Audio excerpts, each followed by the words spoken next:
Philadelphia. And, okay, I'm going to come clean for the first time in my 40-year career in the media. How's What's that? Well, all right. We waiting on this. I don't trust you, but okay. I'm just going to be honest. I'm going to say that for a long time I've been resisting it, but I think I have to finally, with this decision by LeBron James, I am going to officially declare him as the GOAT. Goes on another team, not the greatest of all time. He is the GOAT. Goes on another team. Here is LeBron. For older guys like myself, has always been, yo, man, you always stacking your team. He stacked it in Miami. He stacked it in Cleveland. He stacked it in LA. Now he's stacking it in Philly. So, come across. This don't look right. I'm sorry. Like, who is this? No loyalty, a jump, click, click. He's a rapping prostitute, he jump. No way! I just pitched him for the Pacers. It didn't get to him fast enough. The 76ers. Wow. I didn't. Now, whether he's your GOAT, the GOAT, Lee GOAT, he GOAT, whether you think he looks better in a Cleveland jersey or a Miami jersey, whether you think he's a hoop prostitute, DA, you wild for that. Either way it go, LeBron James is headed to the Philadelphia 76ers. We will tap into that and why I believe Rob Pelinka sabotaged him from getting his fifth and sixth ring. We'll get into all of that and more here at the Reset. Let's play. Children of the light. Like Black Panther. Again, welcome to the Reset. We are here today to get into this LeBron James topic of him joining the Philadelphia 76ers. Now, I'm not going to lie. Seeing him in a Philadelphia 76ers jersey, it's tough to see. It's tough to watch, actually. But I will say this. I'm getting used to the royal blue, and I'm starting to see pictures of him and AI and all these like throwback 70s and 80s pics of what like hip hop culture was like back then, for my eyes anyway. And I ain't gonna lie, y'all, it's starting to draw me in. I'm starting to like how he looking in this Philadelphia 76 uniform. And I like all the players, man. We got a Georgia boy, Jaylen Brown on the team. I gotta go for him by default. I'm Georgia through and through, by default. So, but either way it go, we're gonna talk a little bit about Philly's roster and how I hear everyone saying that this eliminates him from the GOAT discussion. He's always stacking his teams, blah, blah, blah. Okay. The stacking the team part, I can't really argue with those accusations. If you want to say the teams were stacked, nobody ever really talks about the opponents that LeBron James has to face.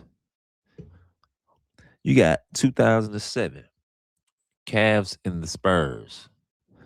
Now, who's the coach of that team? Greg Popovich. Who's the best player on that team? Tim Duncan. You got Mono T. Parker, right?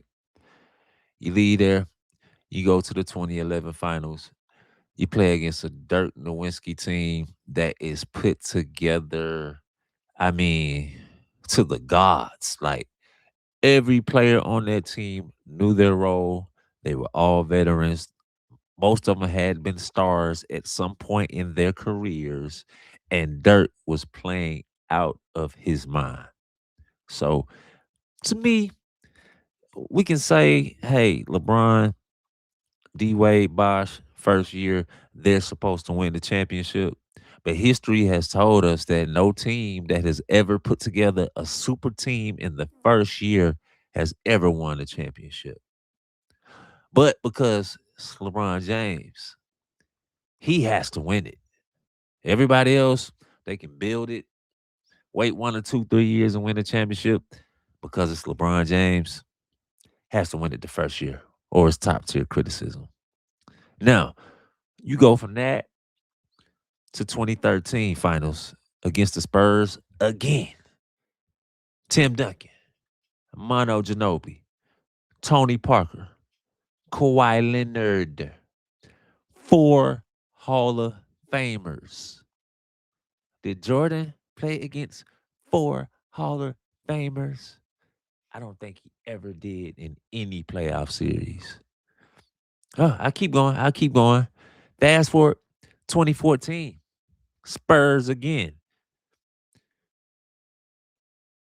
Greg Popovich, Tim Duncan, Mono Ginobili, Tony Parker, Kawhi Leonard.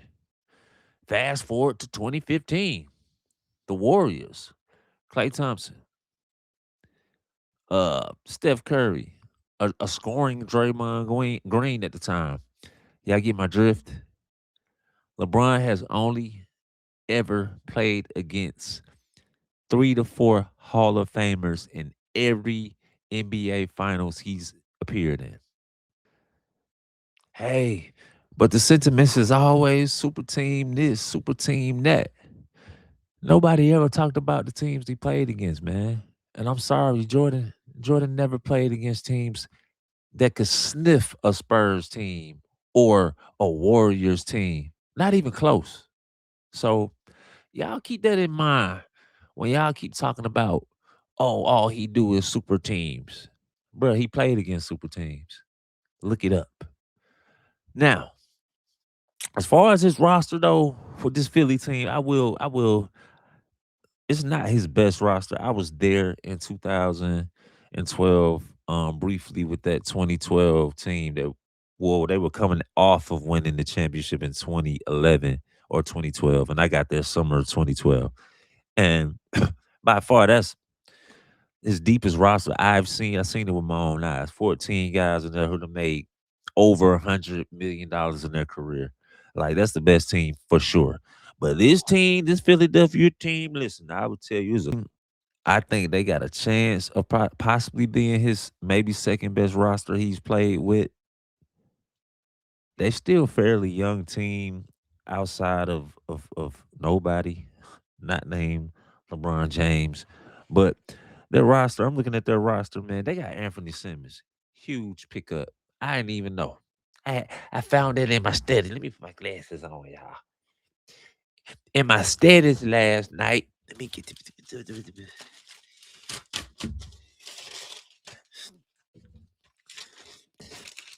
in my studies last night, y'all. I found that the Philadelphia 76ers were able to add Anthony Simmons. Now, that's a huge pickup for Philadelphia 76ers. They also got Marjan Beauchamp. If you guys don't know who that is, played with the Bucks sparingly. Tremendous athlete. 3-and-D guy. I see him being possibly a two-way player. They picked up also Dean Wade. The closest version of D Wade we have left in the NBA. 3-point shooter, another guy who could space the floor for him. Gonna be a huge pickup for him. I'll say, man, they also picked up Andre Drummond as well. They did need a backup center for old guy there, Embiid. Like I say, all you need is 40 games out of Embiid. I think you guys get a ring. I mean, this is y'all. LeBron deserves it.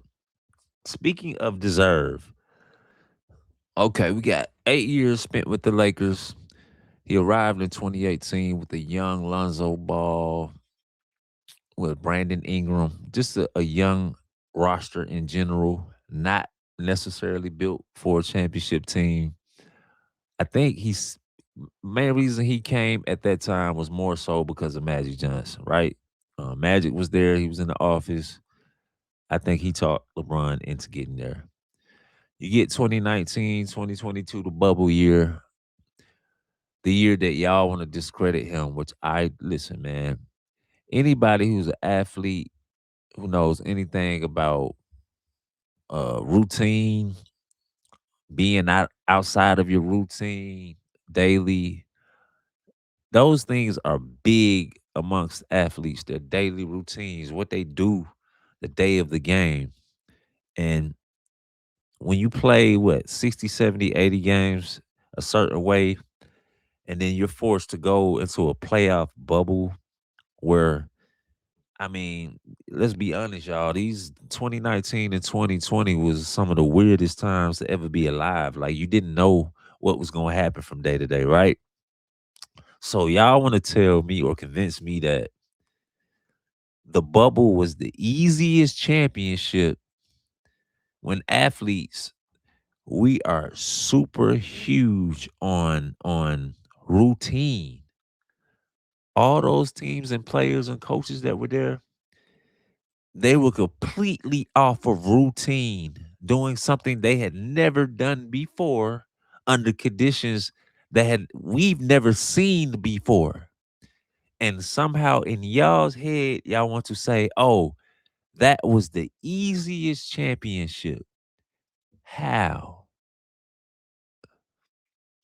Anyway, so they win this championship, right? Bubble championship. Most teams who wins championships, they run it back. Like, listen, I looked up all the champions from 2019 up until 2026. They win the championship, they run it back with the same roster. Here's a couple teams that upgraded. LeBron James wins the championship. Rob Pelinka trades away the whole team by the end of the next year. If that's not telling, I don't know what is. You see, Rob Pelinka is a Kobe guy through and through. He was Kobe's first agent out of high school. He's Kobe's godfather to all of his kids. He's, I'm almost pretty sure Kobe helped him get in the front office. Like, if you look up Kobe and Rob Pelinka's relationship, it's long, lengthy, and they've helped each other make a lot of money.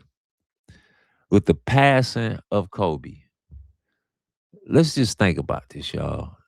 Do y'all think Rob Pelinka would have wanted to see a LeBron James come into LA, win 5 or 6 rings, and doing so, probably you're not gonna taint Kobe's legacy in any kind of way because Kobe is LA, but people would look at it different. I think LeBron goes to LA and possibly wins 3 rings, gets to 6 rings more than Kobe.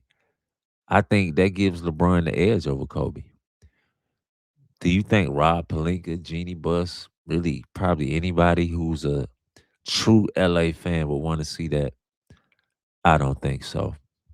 And that's why that whole entire team got traded the next year, in my opinion. So, you could do your research on that, look it up yourself, and see.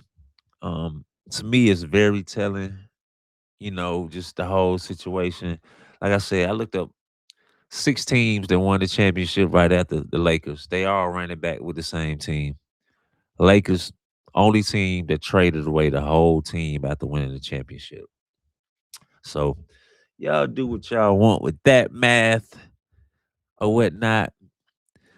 Again, I still think the Philadelphia 76ers, they are a good team, great team, probably the top team in the East now, but they are injury two away from being in trouble. They still have a fairly young team. You got VJ Edgecombe, Jalen Brown, Tyrese Maxey, Anthony Simmons. Oh, they also just picked up Caldwell Pope. That's huge. I just thought about that.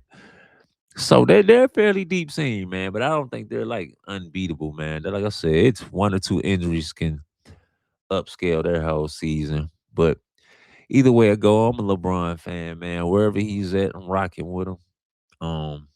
And like I said, man, I know y'all tough on him, but man, listen, man, it's the last time we gonna see a player like this, man. So y'all enjoy him. I'm gonna enjoy him. I'm gonna cover him a lot this year. With it being his last year, it's actually made me sad. Like looking into making this video, just watching him in the Philly uniform and just knowing that this is probably the last time we're gonna see him. You know what I'm saying? It is a little sad for us basketball purists out here. But anyway, man, I want to just touch base with y'all on that real quick, man. I hope y'all enjoyed that. Give y'all different perspective of how I possibly see it. I want you guys to get on there, comment, tell me how y'all see it, what you think. And yeah, man, we'll get some more basketball videos coming down the pipeline. In August, I plan to, go full forward with streaming. Start to do maybe 2 or 3 days a week, mainly on my Facebook and YouTube. That's why I'll be mainly streaming that as of right now until some other things happen for me. But again, man, I just want to give y'all a quick video about my thoughts on the Philadelphia 76ers and Rob Pelinka's job well done on sabotaging LeBron's Lakers career. But either way it go, man, comment, like, subscribe. It's Reset Gang signing out. Color brown, not red and blue. Time to bind together like molecules.